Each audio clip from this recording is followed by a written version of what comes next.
Hey guys, thanks for joining us today. And if this is your first time joining us, a special welcome to you.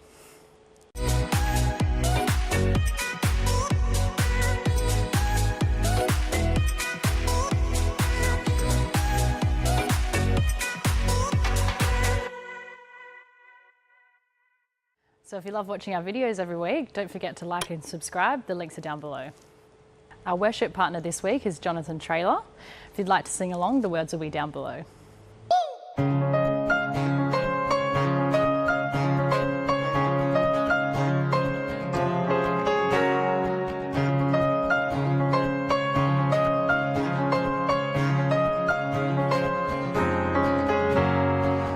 do not know what tomorrow will bring, but I know you are with me.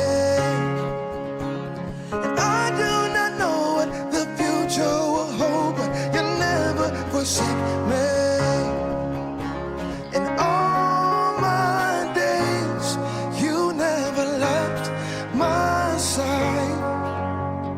Cloud by day, fire by night, I'll follow you all of my life.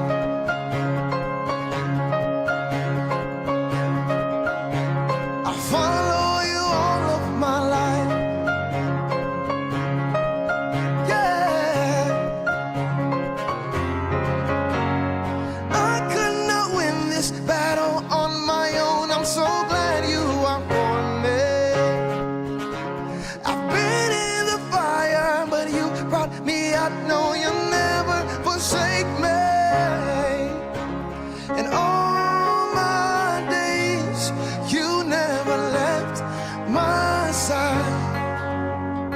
Cloud by day, fire by night, I'll follow you all of my life.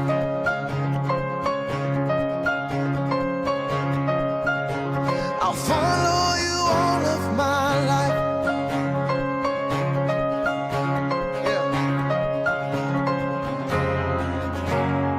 Every step I take, you've already been there.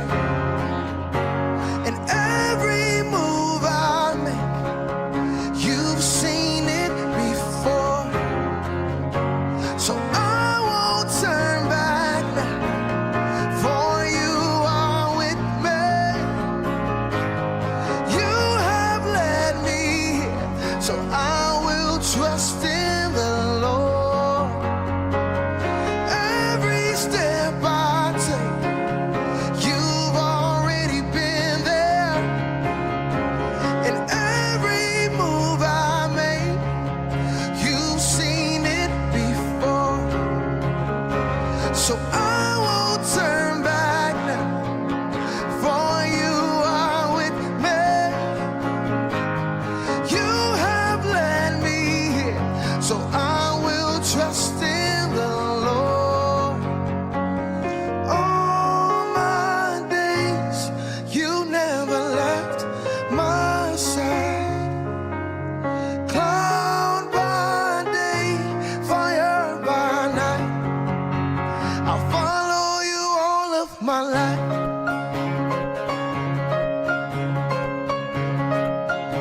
I'll follow you all of my life. I'll follow you all of my life.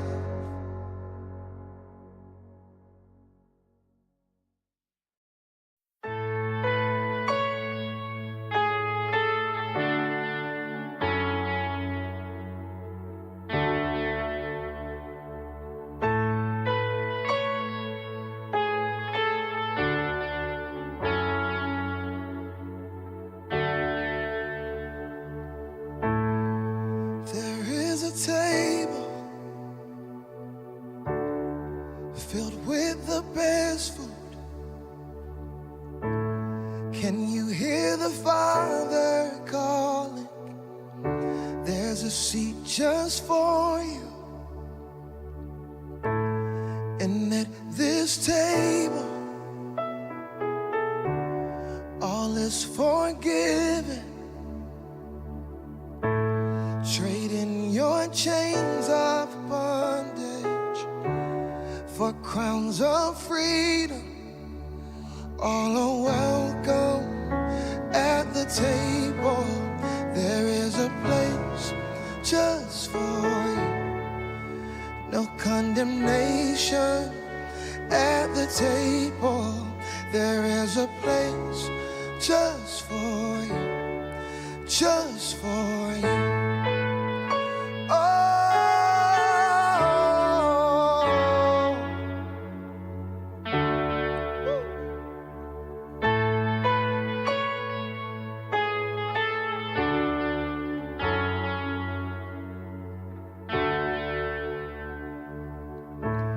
This is the table of new beginnings. These cups are full of love, and it's never ending. And at this table, there are no orphans, just a loving Father and His sons and daughters. All are welcome at the table. There is a place just for you. No condemnation at the table. There is a place just for you. All are welcome at the table. There is a place just for you. No condemnation at the table. There is a place just for you, just for you. Yeah. There's a seat for you.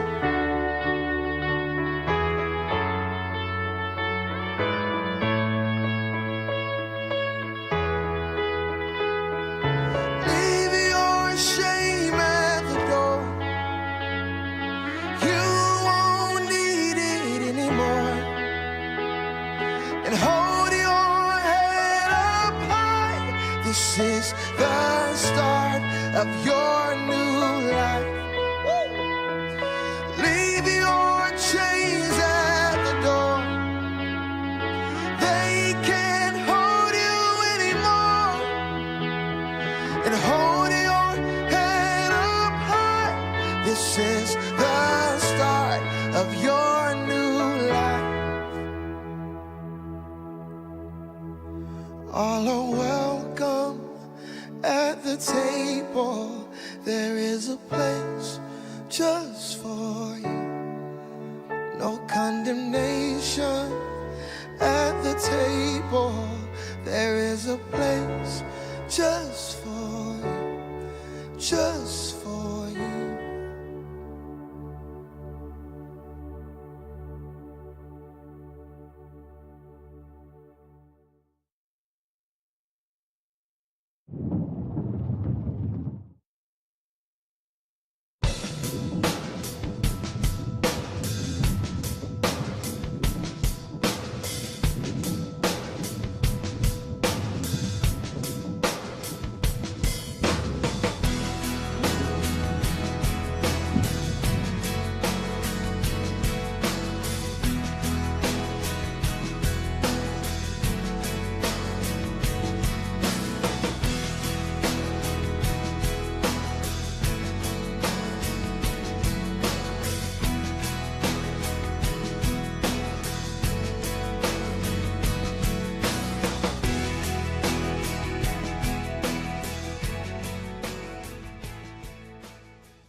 Well, hey, great to have you with us today. We're launching a brand new series simply called Simple.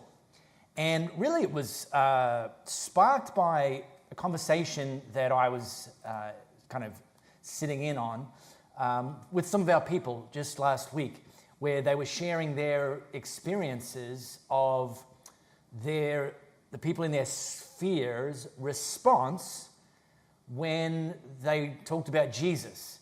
And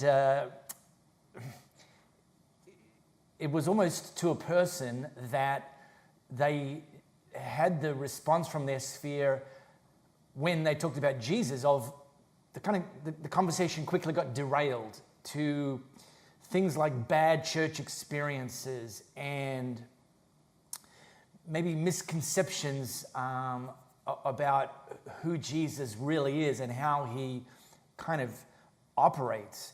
And so over these next 3 weeks with this series Simple, I just want to strip everything back to the studs and hopefully clarify some of the complication and misconceptions.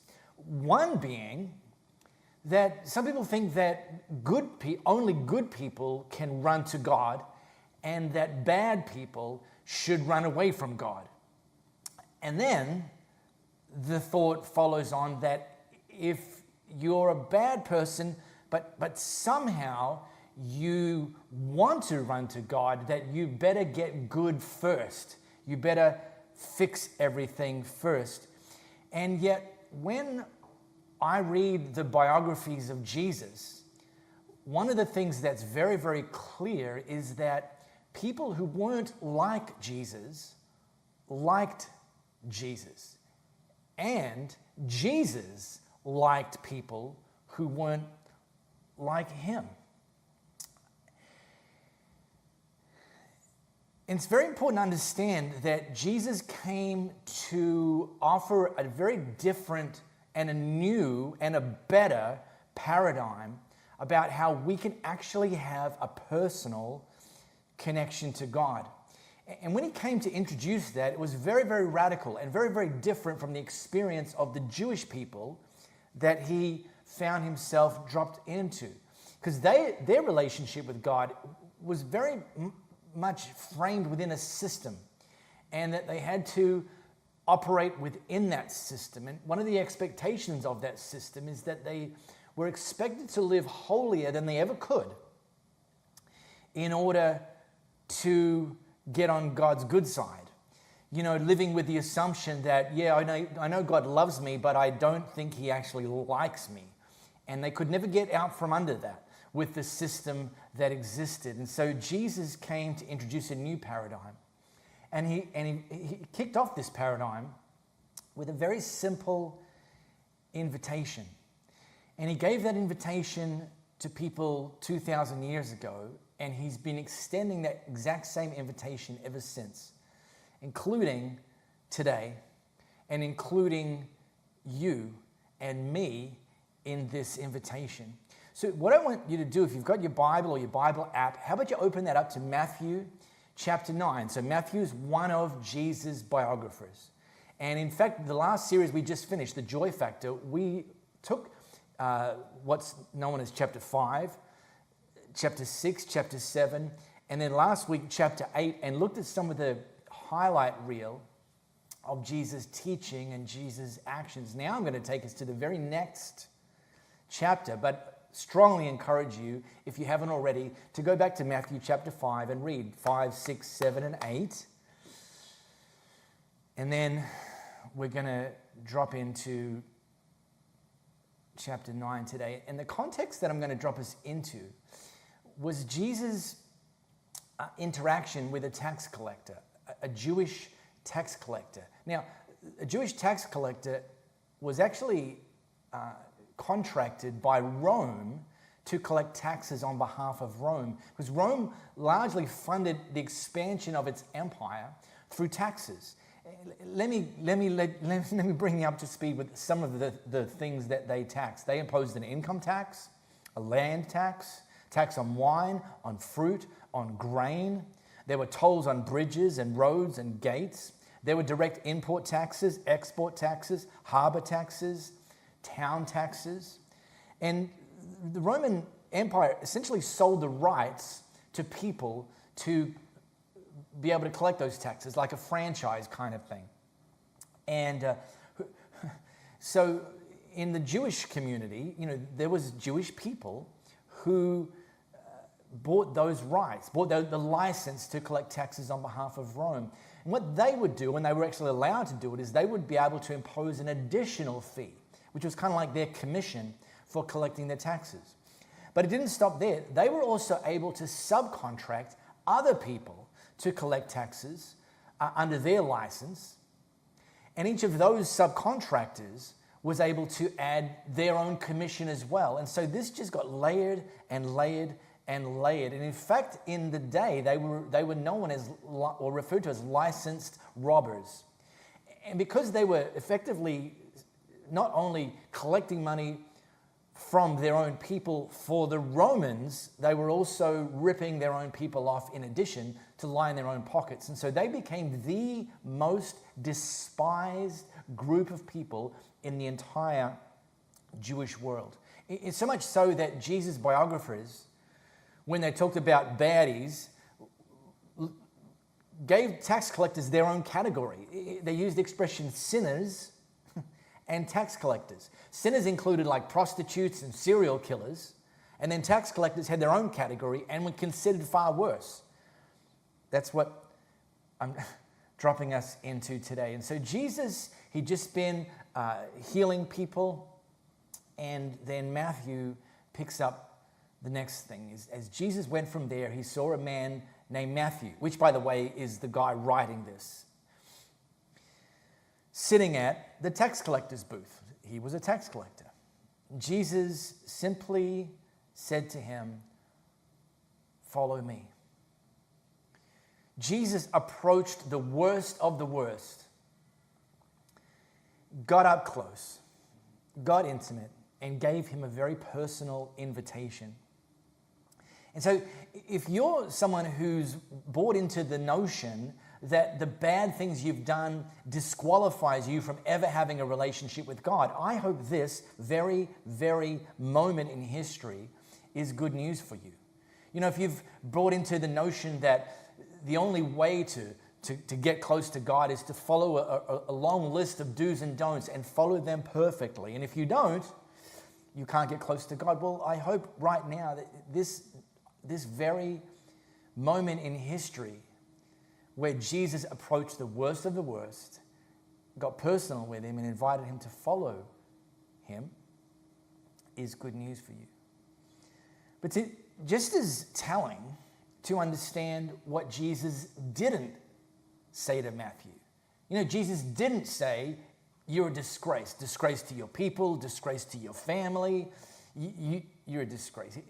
Jesus didn't give him a list of things he had to stop. You know, come follow me, but if you are going to follow me, you need to stop doing these things. He didn't give him a list of things he needed to start. You know, Matthew, if you're going to follow me, you need to start doing these things. He could have, buried Matthew in guilt right then and there, and it would have all been true. But Jesus didn't do that. He simply said, "Follow me." So it's critical to understand that being a sinner doesn't disqualify you from a relationship with Jesus. It's actually a prerequisite. And he extends the same invitation to every single one of us every single day. Whether you've been a follower of Jesus for 20 years or 20 minutes, it's not a one-time invitation. It's an everyday invitation.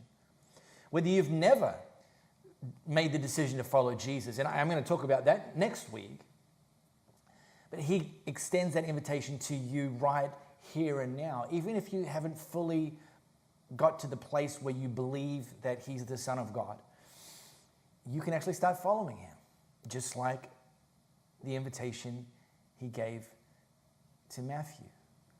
And Matthew got up and followed him. Matthew got up and just brought all of his history with him, brought all of his baggage with him, brought all of his poor reputation with him. Everything in his past was less than God's best, and he got up and just like, "Here, I'm going to follow you, Jesus." And that one decision, that very response, and the baby steps that Matthew continued to take throughout his life absolutely brought about a change that he could never have imagined and never have created on his own. So if you've got stuff in your past or stuff going on right now that's less than God's best, bring it with you. Jesus can deal with it. And over time, he'll bring about the sort of change and transformation that is beyond your wildest dreams. The very next slice further highlighted this new paradigm. So Matthew threw a feast in Jesus' honor at Matthew's house. So while Jesus was having dinner at Matthew's house, many tax collectors and sinners came and ate with him and his disciples. Now, remember, this account has actually been written by Matthew, and he's just calling it like it is. He's saying that the people that came to my house that I wanted to introduce to Jesus, we were all tax collectors and sinners. These are my colleagues, and these were my friends, my sinful friends. but this just makes perfect sense, that the main people that God has set us up to introduce to Jesus is our sphere, our current sphere of influence. Friends, family, colleagues, fellow students. This was Matthew's sphere. By the way, they would have been the only people that would have said yes to an invitation to Matthew's house, because nobody else would have wanted to associate him, especially religious people. See, on the one hand, tax collectors were so despised, they were actually banned from the temple. And in effect, by banning them from going into the temple, they were essentially, in that religious system of the day, banned from having a relationship with God. They couldn't approach God. And coupled with that, religious people wouldn't associate with them in any setting because they thought they would catch the schmutz, that the clean people, the religious people, they were afraid they would become unclean by getting in close proximity with a tax collector. And yet here we are, a rabbi, Jesus, sitting inside Matthew's home with more tax collectors and many sinners. And I just love that after Jesus invited Matthew to follow him, he didn't take him to the temple to get things sorted out. He didn't sit him down and preach a 30-minute sermon on all of the things that Matthew fell short of.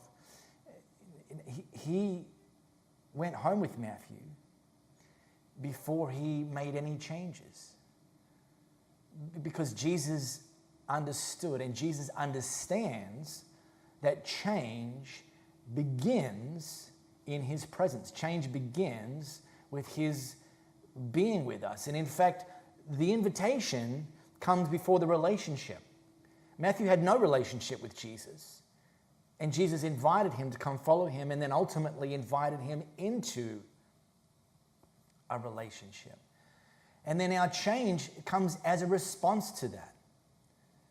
It comes as the ongoing process empowered by Jesus' love and grace, which I talked about last week.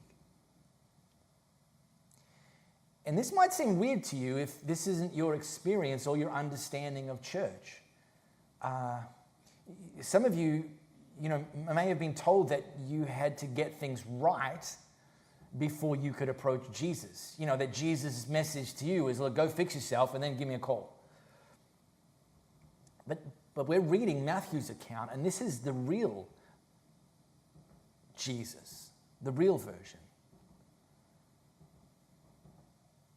Hardcore sinners, career sinners, tax collectors, evidently felt comfortable around Jesus, and Jesus evidently felt comfortable around them. And this absolutely ought to be true of the church today. And if we ever get to the place as a church where sinners don't feel comfortable, don't feel they can get near us, then we need to take a good look in the mirror. Well, when the Pharisees saw this, they asked Jesus' disciples, "Why does your teacher eat with tax collectors and sinners?" Now, the tax collectors, they wouldn't have gone in the home. They would have, because they wouldn't have associated with Matthew. They wouldn't have gone near Matthew and his friends. So they're seemingly maybe looking through the window. And look, I don't know. We don't know how they got the word to the disciples, send a paper plane in, or maybe the disciples were, sort of near the window when the Pharisees spoke to them through we don't know. But somehow these Pharisees who wouldn't go inside the house, they'd seen inside Matthew's house. And they'd seen Jesus, this rabbi, this teacher, whose reputation as a teacher and a healer was growing. They saw Jesus sitting at the table with tax collectors and sinners, and they were confused because this isn't how their system was set up to operate. Well, Jesus got the message, and his response was to the Pharisees, the religious leaders. It's not the healthy who need a doctor, but the sick. See, Jesus didn't pretend there weren't any issues with the people he was sitting around the table with. He effectively called them sick. And Matthew, who wrote this account down, was included in that category. And Matthew didn't dispute it either. He's like, Jesus calling us sick?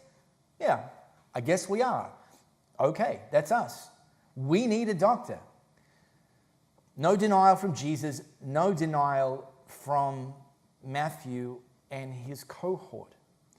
But again, the starting point for Jesus wasn't fixing all of the stuff.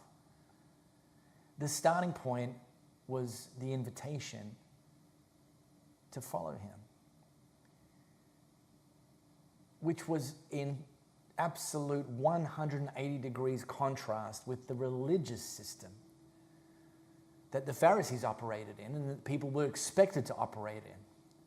That you had to fix the stuff before you could associate publicly. And then Jesus kind of served it up to the Pharisees. Now, the Pharisees, understand, they were considered the experts. They were used to being the smartest people in the room. They were used to being the authority. They were used to being the ones that others would ask questions of, wanting insight into God and who he is and how he operates. And Jesus looked them in the eye and said to them, "But go and learn what this means." Meaning, you think you know everything, but I'm going to expose the fact that you don't know everything. So go and learn what this means. I desire mercy, not sacrifice, for I have not come to call the righteous, like you, Pharisees, or you think you're righteous, but the sinners, the people like the people around this table. See, it's in a marriage, you can go through all the motions. The stuff you learn at the pre-marriage course and the stuff you learn from the book. You can, guys, you can put the toilet seat down. You can both squeeze the toothpaste tube from the bottom, which is the right way to do it. You can make sure you feed the toilet roll over the top, which is also the right way to do it. Fringe, not mullet.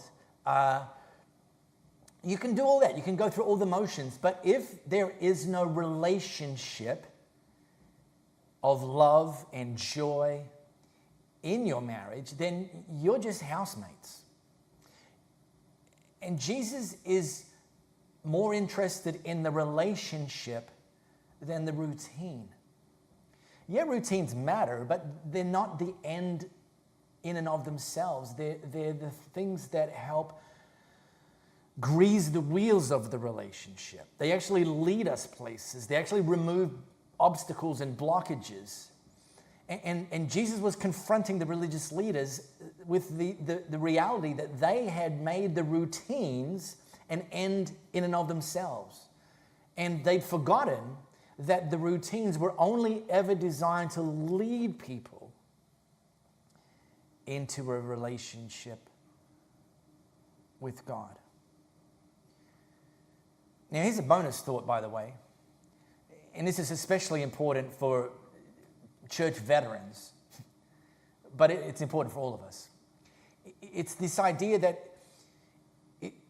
if we're intently following Jesus, that requires us to intently look at him, focus on him, and listen to him, and not get distracted.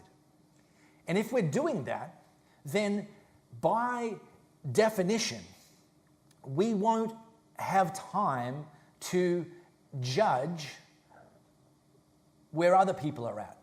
You know, we're so consumed by where Jesus is leading us and grateful for the work that he's already done in us, and that he continues to remind us that there's still so much great transformation ahead, that we're not so focused on the work that God hasn't done in other people yet, which is what we judge other people for. And this is better. Our invitation is following Jesus, not evaluating others. There's a bonus thought. Now, in video games, some of you are potentially gamers, you already know this. There's a mode called God mode, and developers hate this because and they try to kind of shut that possibility down for people playing the game, that they could find God mode. Because what God mode is it's a cheat mode where the characters or the players have access to extra powers that they weren't meant to have, extra ammunition that they weren't meant to have access to, and it allows players to effectively become almost invincible within the game. Jesus calls us not into God mode, Jesus calls us into follower mode.